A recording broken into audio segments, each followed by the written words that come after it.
భూమి లేని వాళ్ళకు కూడా మేము రైతు బంధు ఇస్తున్నాము అని చెప్తున్నాను. ఇచ్చి ఉంటే ఇలా లక్షలాది మంది రోడ్ల మీదకి వచ్చి ఈ కాంగ్రెస్ సర్కారును తిట్టరాని తిట్లు ఎందుకు తిడుతున్నారు, శాపనార్థాలు ఎందుకు పెడుతున్నారు? రైతులు రుణమాఫీ వస్తే, రైతు బంధు వస్తే ప్రభుత్వాన్ని ఎవరైనా అభినందిస్తారు. దానికి విరుద్ధంగా పోయిన సర్కారే బాగుండే, కేసీఆరే బాగుండే, కేసీఆరే దేవుడు, వీళ్ళు వచ్చి మోసం చేసిరి. ప్రజలు మాట్లాడే మాటల్ని, ఆ తిట్లని నేను నా నోటితో చెప్పలేని సంస్కారం కాదు కాబట్టి తిట్లని అంటున్నా అంతే. ఎన్ని రకాల తిట్లు తిరుగుతుండ్రు రైతులు, అవి చూసుకుంటూ మేము రైతు ప్రభుత్వం అని వాళ్ళు మాట్లాడుతానంటే ఇక వాళ్ళని దేవుడే కాపాడాలి. అంటే చాలా ఎకరాల వాళ్ళకు కూడా భూస్వాములకు రైతు బంధు ఇచ్చింది బీఆర్ఎస్ పార్టీ, కానీ మేము భూమి లేని వాళ్ళకి ఇచ్చినాం. అలాగే ఏకకాలంలో 2 లక్షల రుణమాఫీ చేస్తామని చెప్తున్నాం. ఇప్పుడు రైతు బంధు ఇప్పటిదాకా ఇవ్వలే ఈ సర్కారు. ఓకే, గతంలో మేము పెట్టినటువంటి డబ్బుల నుంచి ఒక మొదటి విడత ఇచ్చినారు.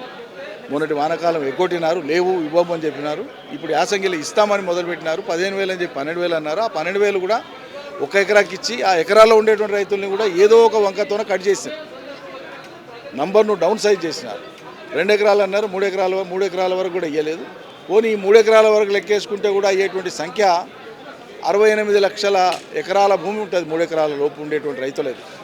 కానీ అలా వాళ్ళు ఇచ్చింది ఇస్తామని చెప్తున్నది 57 లక్షలకి అని చెప్తా. అంటే 10 లక్షల మంది 10 లక్షల ఎకరాలు 3 ఎకరాల లోపే వాళ్ళు కట్ చేస్తున్నారు.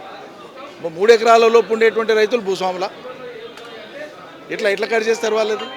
అంటే ఏదో ఒక వంక ఏదో ఒక సాకుతోన వాళ్ళు ఎగ్గొట్టేటువంటి ప్రయత్నం చేస్తున్నారు. కాబట్టి అది ప్రజలకు అర్థమయ్యే వాళ్ళు విపరీతంగా తిడుతున్నారు, విపరీతంగా ఆగ్రహం వెలిపిస్తున్నారు.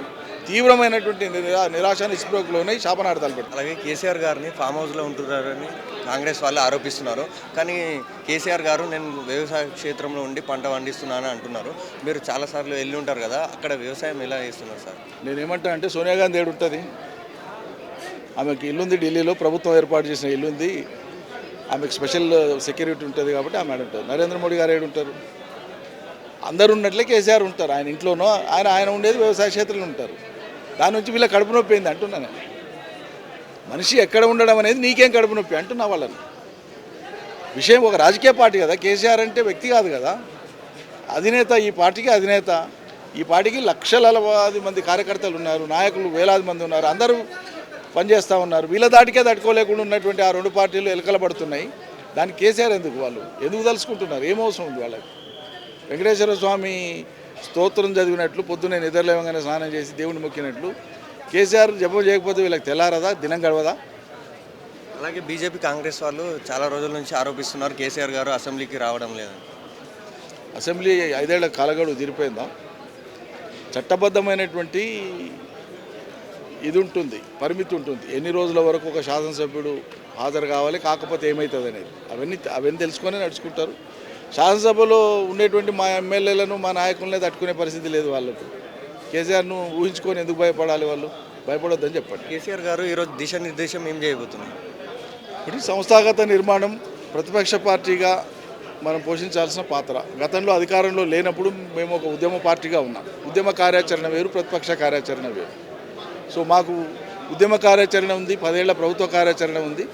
ప్రతిపక్ష కార్యాచరణ మొదలై ఏడాదే దాటింది. కాబట్టి ఇప్పుడు ఇంకా సమర్థవంతంగా ఎట్లా పోషించాలి, ఇంకా ప్రజలకు మేల్కొల్పు, అంటే వాళ్ళకు ఉండే మేల్కొల్పుకు తోడుగా అది సరైన దారిలో పోయేటట్లు, వాళ్ళ నిరసన ప్రజాస్వామ్య పద్ధతిలో పోయేటట్లు రాజకీయ పార్టీగా, బాధ్యత గల పార్టీగా మేము నడపడం మా బాధ్యత. ఎందుకంటే ప్రజల్లో ఉండేటువంటి ఆగ్రహము మనం వివరం పట్టించుకోకపోతే తిరుగుబాటుగా మారే ప్రమాదం ఉంది ఈ ప్రభుత్వం యొక్క తెలివి తక్కువతనం వల్ల. కాబట్టి అట్లా కాకుండా ప్రతి విషయంలో ప్రజల్ని సాంత్వనపరిచేటువంటి ప్రయత్నం కనీసం ప్రతిపక్ష పార్టీ అయినా చేసి వాళ్ళకి దారి చూపించాలి, వాళ్ళకి అండగా ఉండాలి. లేకపోతే సమాజంలో తిరుగుబాటు ధోరణులు పెరుగుతాయి. కేసీఆర్ రాకపోతే బీఆర్ఎస్ పార్టీ కార్యకర్తలు రెట్టింపు ఉత్సాహం ఉందని అనుకుంటున్నారు. ఎప్పుడు ఉంటుంది బ్రదర్?